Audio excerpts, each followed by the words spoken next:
Kur'an-ı Kerim'de ayet: "Euzu billahi mineşşeytanirracim. Ve ma ataakumur rasul fakhuzu ve ma nahakum anhu fantahu." Sizlerge Пайгамбар алейхиссалам эмнени алып келген болсо, ошол нерсени алгыла. Пайгамбар алейхиссалам силерди эмнеден кайтарган болсо, ошол нерседен кайткыла дейт. Пайгамбар саллаллаху алейхи вассалам өзү хадис айтат: "Кимде ким мени жакшы көрмөйүнчө, мени атасынан, ата-энесинен, инсандардын бардыгынан мени жакшы көрмөйүнчө, толук мусулман боло албайт" дейт. Bir жигит кары болот. Ал жигит Куранды толук жаттап бүтөт дагы. Bir күнү илимден сабак алып атып устазына келет дагы: "Не устаз?" дейт. Эмне үчүн сахабалар менен азыркы инсандардын даражасы бирдей эмес? Биз деле сахабалар жаттаган Куранды жаттап атпайбызбы? Биз деле сахабалар окуп аткан китепти окуп атпайбызбы дейт. Эмне үчүн экөөнүн даражасында айырмасы бар дейт. Жанагы жерде устаз айтат: "Мен ушул сурооңо эртеге жооп берсем болобу?" Макул. Жанагы кары үйүнө барат. Үйүнө барып уктаган мезгилде түш көрөт дейт. Түшүндө Пайгамбарыбыз саллаллаху алейхи вассаламды көрөт. Bir poyezdin жолунда Пайгамбарыбызды кишендеп койгон дейт. Жанагы поезд келип атат, Пайгамбар алейхиссалам жанагы карыдан жардам сурайт. Кары мага жардам бер, мына поезд токтот." Жанагы кары, түш көрүп аткан кары ал жакты карайт, бул жакты карайт. Караса бир таш жок дейт. Же бир жыгач жок, поезд токтотойн десе. Расулалла, мен поезд токтоткон эчтемке тапкан жокмун. Токтото албайм, сизге жардам бере албайм дейт. Анан жана наракта сахабалар жүргөн болсо, сахабалар кайлат: "Асхабтарым, сахабаларым, мага жардам бергиле." Сахабалар келишет. Сахабалар ал жерде таяк же болбосо таш издебейт алар. Келет дагы поезддин астына өздөрүн ташашат дейт. Сахабалар менен азыркы доордогу инсандардын айырмасы караңыз. Биз эгер пайгамбарга жардам берсек, жардам бере турган болсок, бир нерсе менен жардам беришке аракет кылат. Бирок пайгамбар, сахабалар пайгамбарыбызга өзүнүн жанын курбан кылганга чейин барышкан. Абу Бакыр радиаллаху анху айтат: "Мен бир жолу пайгамбар саллаллаху алейхи вассалам менен бир жака хижратка чыктым. Күн ысык, өтө катуу чаңкаган элем. Ичимдик суу келтиришти. Биринчи Расулуллахка узаттым. Ичиң я Расулаллах." Абу Бакыр айтат: "Пайгамбар суу ичкен сайын менин чаңкоом канат эле" дейт. Караңыздар. Пайгамбарга болгон сахабалардын сүйүүсү кандай. Умар Билал радиаллаху анху Пайгамбар саллаллаху алейхи вассалам муаззини, азанчысы. Билал радиаллаху анху Пайгамбар саллаллаху алейхи вассалам дүйнөдөн өткөндөн кийин Билал радиаллаху анху азан айта албай калат да. Айланада ар бир нерсени караса пайгамбарды элестете берет. Ошол себептүү Мадинаны таштап кетүү аргасыз болот. Мадинаны таштап чыгып кетет. Умар радиаллаху анхунун халифалыгында кайрадан кайтып келет. Кайтып келип, аны күтүп алган Умар радиаллаху анху чыгат: "Келген досум." Барып экөө жолугушуп, сүйлөшүп, Умар радиаллаху анхунун биринчи суранган нерсеси: "Билал, пайгамбардын азанчысы, бизге бир пайгамбардын доорун эстет. Бизге бир азан айтып бер." Билал радиаллаху анху айтат: "Мен пайгамбарды көзүм көрбөсө, мен азан айта албаймын" дейт. Ошол мезгилде мечиттин ичине пайгамбарыбыздын кичине небереси Хусайн радиаллаху анху кирип келет.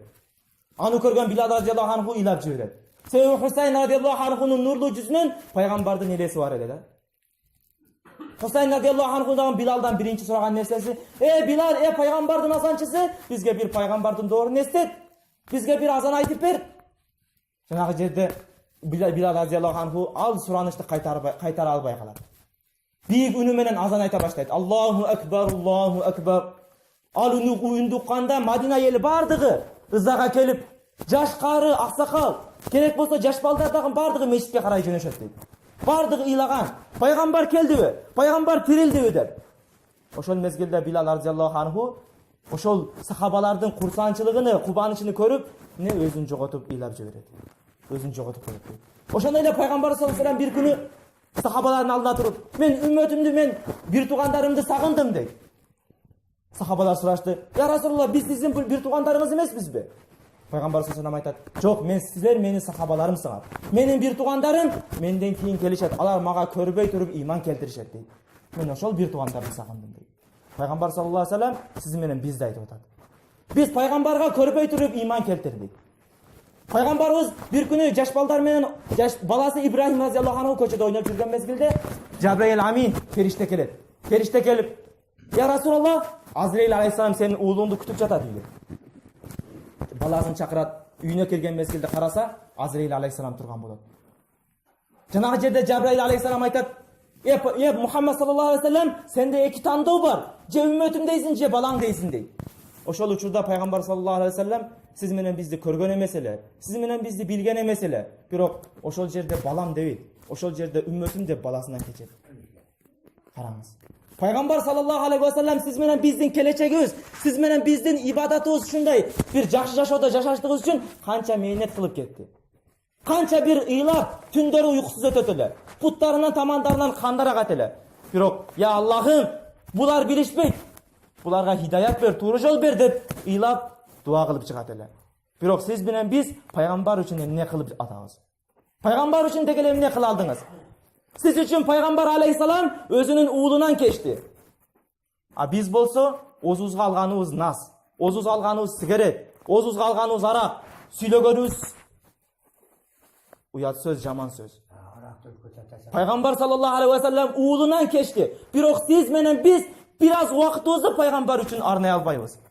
Бир аз убакытка ибадатка келип кеңири отура албайбыз. Бирөө сүйлөсө же бирөө көбүрөөк намаз окуса, бол тезирээк бол. Шашып-пушуп сабырыбыз жок. Бирок пайгамбар алейхиссалам өзүнүн уулунан кечти эле. Биз ошого татыктуу. Сиз менен биз билейли. Ошол оозуңузга алган нас сигаретиңиз менен, же сүйлөгөн сөзүңүз менен эртең пайгамбардын алдына кантип, кайсы жүз менен барам деген ой келиш керек. Кантип карайм пайгамбардын алдына? Пайгамбар мен үчүн өзүнүн үммөтүнөн кечип, өзүнүн уулунан кечиптир. А бирок мен эмне кыла алдым? Пайгамбар үчүн эмне кыла алдым? Ошол суроону беришибиз керек өзүбүзгө.